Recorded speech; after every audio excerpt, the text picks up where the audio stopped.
안녕하세요. 12월 12일 큐티 가이드 시작하겠습니다. 야고보서는요, 초대교회 성도들로 하여금 성숙하고 거룩한 삶을 살도록 촉구하는 서신이에요. 오늘은 그 편지의 시작입니다. 1번입니다. 여러 가지 시험을 당할 때 어떻게 해야 합니까? 2절 말씀이에요. 내 형제들아, 너희가 여러 가지 시험을 당하거든 온전히 기쁘게 여기라. 기쁘게 여기라고 하네요. 그것도 온전히 기쁘게 여기라고 합니다. 새번역 성경은요, 더할 나위 없는 기쁨으로 여기라, 생각하라라고 번역을 하고 있습니다. 이 시험을 좀 긍정적으로 보는 것 같죠. 그 이유가 3절, 4절에 나옵니다. 이는 너희 믿음의 시련이 인내를 만들어내는 줄 너희가 알미라. 인내를 온전히 이루라. 이는 너희로 온전하고 구비하여 조금도 부족함이 없게 하려 함이라. 아마도 이 편지를 받은 성도들은 어려움을 겪고 있었던 것 같습니다. 가난과 박해가 그 당시에 살던 초대교회 성도들을 참 힘들게 했을 거예요. 야고보 사도는요, 어려움을 겪고 있는 성도들에게 하나님께서 의도적으로 성도들에게 어려움을 주시고요, 그 문제에 대해서 올바르게 대응할 때 영적인 성숙을 이룰 수 있다. 지금 그 얘기를 하고 있는 겁니다. 특별히 시련은 인내를 만들어내죠. 인내라는 헬라어 단어는요, 아래에 머물러 있다라는 개념이 있습니다. 어떤 사람이 큰 짐을 지고 이렇게 가고 있는 그런 장면을 상상하시면 될 것 같아요. 그것이 바로 인내입니다. 그러나 우리가 그 짐을 성공적으로 나눌 때 그제야 우리는 성숙한 크리스천이 될 수 있을 거예요. 2번입니다. 지혜가 부족한 사람들은 어떻게 해야 합니까? 5절입니다. 너희 중에 누구든지 지혜가 부족하거든 모든 사람에게 후히 주시고 꾸짖지 아니하시는 하나님께 구하라. 그리하면 주시리라. 성숙한 그리스도인이 되기 위해서 우리가 어떻게 해야 될까요? 아마도 지혜가 가장 필요하지 않을까 생각하는데요. 해야 할 것, 또 하지 말아야 될 것, 또 지속해야 될 것을 분별하기 위해서는 우리에게 지혜가 필요합니다. 그러면 어떻게 지혜를 가질 수 있을까요? 야고보 사도는요, 단도직입적으로 하나님께 지혜를 구하라고 해요. 왜냐하면 지혜가 후히 주시는 하나님께 이미 준비가 되어 있기 때문입니다. 야고보 사도는요, 고난 가운데 힘들어하는 초대교회 성도들이 단순히 성경 지식만을 알기를 원치 않았어요. 순간순간 상황을 잘 분별할 수 있는 지혜가 그들에게 꼭 필요했기 때문입니다. 우리도 그렇죠.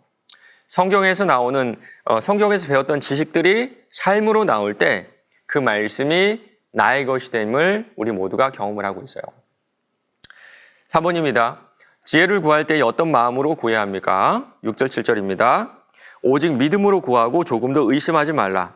의심하는 자는 마치 바람에 밀려 요동하는 바다 물결 같으니 이런 사람은 무엇이든지 주께 얻기를 생각하지 말라. 몇 가지 선행 조건이 좀 필요하죠. 먼저는 믿음으로 구하는 겁니다. 특별히 의심하지 말라고 하네요. 의심하다라는 단어의 원래 뜻은 좀 우유부단하다라는 그런 뜻이 있거든요.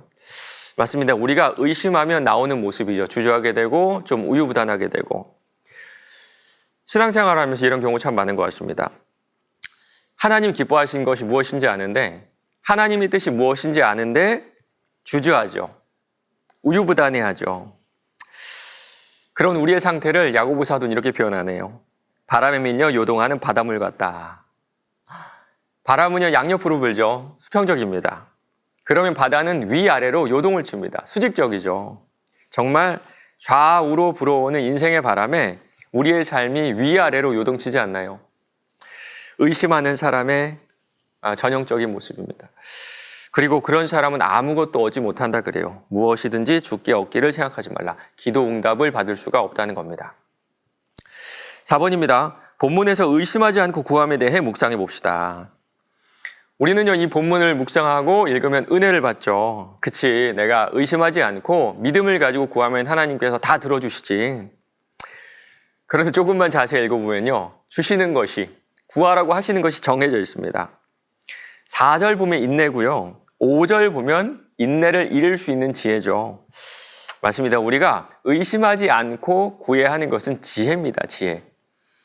무엇이 하나님의 뜻인지, 내가 이 상황에서 어떻게 하는지 분별할 수 있는 지혜를 구할 때 우리 하나님은 후히 주신다고 하죠. 인생은 선택이라고 합니다. 반대로 그 선택에 책임을 지는 것이 인생이라고 하죠. 돌아보면요, 지혜롭지 못한 선택도 있으셨을 겁니다. 그래서 그 선택에 책임을 지는 것이 훨씬 더 힘들었던 적도 있었을 것 같아요. 만약 그렇다면 이제는 무엇을 선택하기 전에 지혜를 구해보신 건 어떨까요? 하나님께서 후히 주시는 후회 없는 인생으로 만들어 주실 겁니다. 5번입니다. 의심하지 않는다는 것은 신실하신 하나님께 대하여 의심하지 않는 것입니다. 오늘 내가 세상을 살아갈 때에 나에게 필요한 지혜가 무엇인지 생각해보고 그 지혜를 주신 하나님께 올릴 기도를 생각해 봅시다. 여러분 어떤 지혜가 필요하신가요? 각자의 가정에 따라서 또 하는 일에 따라서 필요한 지혜가 다 다를 것 같습니다. 그러나 한 가지 우리가 공통적으로 또 구해야 될 지혜가 있다면 시련을 시험으로 보는 영적인 눈이 아닐까요? 어려움이 찾아올 때 이 어려움이 내가 운이 없어서 내가 실력이 없어서 찾아오는 시련이 아니라 나를 단련하기 위해 하나님께서 의도적으로 주신 시험임을 깨닫고 그 시험에서 유익을 찾아내는 것. 그때 우리는 영적인 성숙함을 이뤄낼 수 있을 겁니다. 오늘 하루도 찾아오는 시련을 시험으로 바라보며 영적인 온전함을 이뤄가시는 저와 여러분 되시길 바랍니다.